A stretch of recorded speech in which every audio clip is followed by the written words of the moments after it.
explain a little bit about the master's degree regalia. Kind of start at the top. So you have the mortarboard, and when you enter for graduation, your tassel needs to be hanging off the front right-hand side. At the very end of the ceremony, the president will say, you know, and now I confer the degree, everyone move the tassel to the left. That's when the tassel gets moved. It's after everyone has crossed the stage. Exactly, it gets moved to the left-hand side, kind of still hangs off the front.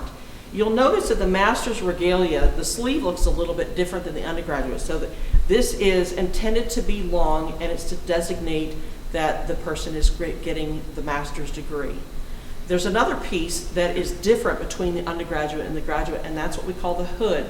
So when you approach the person that will place the hood over your head, the hood will be over your left arm, and the velvet collar will be towards your elbow. So when you approach the person who hoods you, you will take it off and hand it over. And then you will put your back towards the person, and then they'll place it over your head. So I want to explain a little bit about the colors.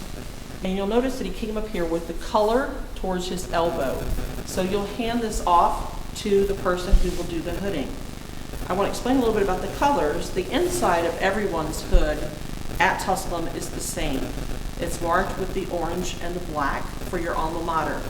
The outside would be different based on the college from which you're graduating. So for the College of Education, the color will be light blue.